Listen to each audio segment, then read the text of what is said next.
Karibu tena kwenye Moyo wa Malezi, mahali ambapo tunatafuta ukweli bila hofu kwa lengo la kulinda afya na maisha ya familia zetu. Katika mitandao, mara nyingi tunasikia maneno kama karafuu ni tiba ya kila kitu. Lakini je, kila kinachosemwa kina ushahidi wa kitaalamu? Leo hatutazungumza kwa hisia, bali kwa sayansi, tafiti na tahadhari za kitabibu. Tutachambua hoja 9 za kina zitakazo kufundisha kwa nini matumizi ya karafuu hasa kwa njia zisizo sahihi au za kupitiliza yanaweza kuwa na hatari kwa afya. Hii ni elimu ya kuokoa afya yako, si ya kukuogopesha. Mimi ninaitwa Muhere Madam. Kama bado haujasubscribe kwenye chaneli yetu ya Moyo wa Malezi, karibu ufanye hivyo sasa hivi, kwa sababu tunakuletea maarifa sahihi kabisa kwa ajili yako, kwa ajili ya familia nzima na kwa ajili hata ya jamii nzima. Una uwezo wa kutupigia simu au kututumia ujumbe kama unataka ushauri wetu kwa namba 0754579224. Karibu sasa tuanze kwa pamoja. Hapa tunaenda kuona hoja 9 za kitaalamu kuhusu hatari za karafuu. Hatari ya kwanza, inaweza kusababisha sumu kwenye ini ambao tunasema ni liver toxicity. Tafiti zinaonyesha kuwa eugenol, ambayo hichi ni kiambata kikuu cha karafuu, kwa kiwango kikubwa kinaweza kuharibu ini na kusababisha sumu mwilini kama karafuu itatumika vibaya. Kama karafuu itatumika kwa kiwango kikubwa, kama karafuu itatumika bila uelewa, inaweza kusababisha sumu kwenye ini. Hatari ya pili, inaweza kuathiri kuganda kwa damu. Karafuu zinaweza kupunguza uwezo wa damu kuganda, hivyo kuongeza hatari ya kutokwa na damu, hasa kwa wanaotumia dawa za kupunguza damu. Wale ambao mara nyingi wanatumia dawa za kupunguza damu, hii karafuu kama itatumika vibaya, inaweza kuathiri kuganda kwa damu. Kwa hiyo tunashauri karafuu itumike vizuri, itumike kwa kiwango sahihi na isitumike kwa wingi sana. Hatari ya tatu ni hatari kwa wajawazito na wanaonyonyesha. Hakuna ushahidi wa kutosha kuthibitisha usalama wa matumizi ya viwango vikubwa kwa wajawazito, hivyo tahadhari inahitajika. Mjamzito utakapoamua kutumia karafuu, unatakiwa utumie kwa tahadhari, usitumie nyingi sana. Hata mama anayenyonyesha hashauriwi kutumia nyingi sana, kwa sababu bado hakuna ushahidi wa kutosha unaoonyesha kwamba karafuu ni salama sana kwa wajawazito na kwa hata wale ambao ni wamama wanaonyonyesha. Kwa hiyo kiwango kikubwa hakihitajiki, unatakiwa kutumia tu kwa kiasi.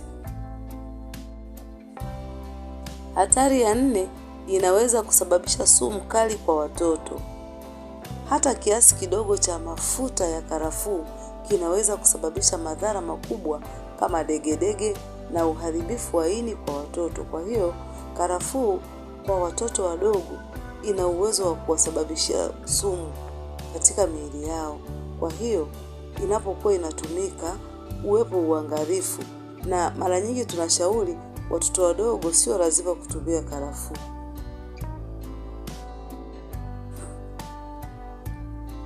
Hatari ya 5, inaweza kusababisha kuwasha au kuungua kwa tumbo na mdomo.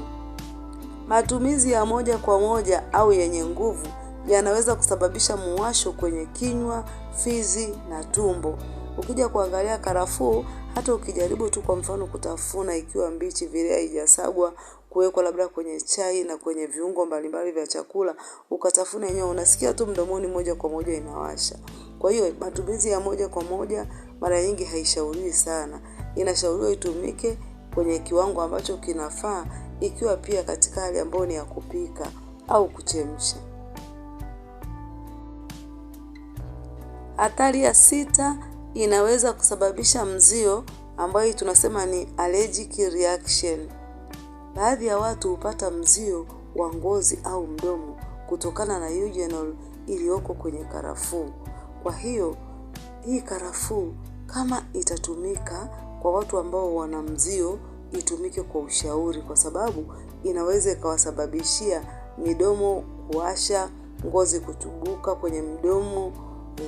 Kwa hiyo inashauriwa kabisa itumike vizuri, na kwa wale watu ambao wana mzio basi watafute ushauri wa daktari.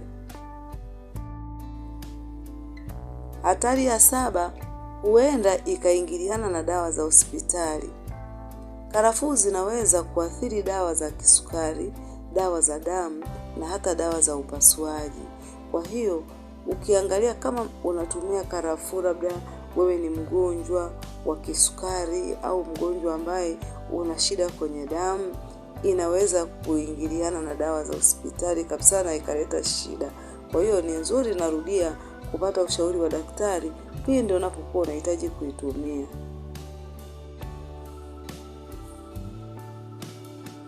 Hatari ya 8 au hoja ya 8, hakuna ushahidi wa kutosha wa tiba za moja kwa moja.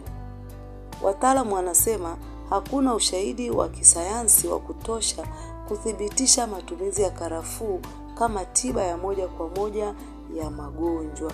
Kwa sababu haijathibitishwa, bado wataalamu wanasema kwamba inaweza isitoshe kabisa kuweza kumtibu mtu kwa tatizo lake. Kwa hiyo karafuu isiwe tiba ya moja kwa moja kwa mgonjwa. Karafuu itumike tu kama mbadala, na daktari akiwa pia amemsaidia mgonjwa. Hatari ya 9, mafuta yake yanaweza kuwa na sumu zaidi kuliko inavyofikiriwa. Mafuta ya karafuu, clove oil, yakitumiwa vibaya yanaweza kusababisha madhara makubwa ya ini, mfumo wa fahamu na hata kifo kwa overdose. Kwa hiyo utakapo overdose ni shida. Kwa hiyo kiwango sahihi kitumike, na haya mafuta yasitumike vibaya. Hizi clove oil yatumike vizuri, yatumike kwenye ngozi na yatumike vizuri. Sio yatumike wakati mwingine unakunywa tu bila ushauri wa daktari. Ukiyatumia pia jaribu kuwasiliana na daktari wako. Ufafanuzi muhimu. Karafuu zenyewe si mbaya.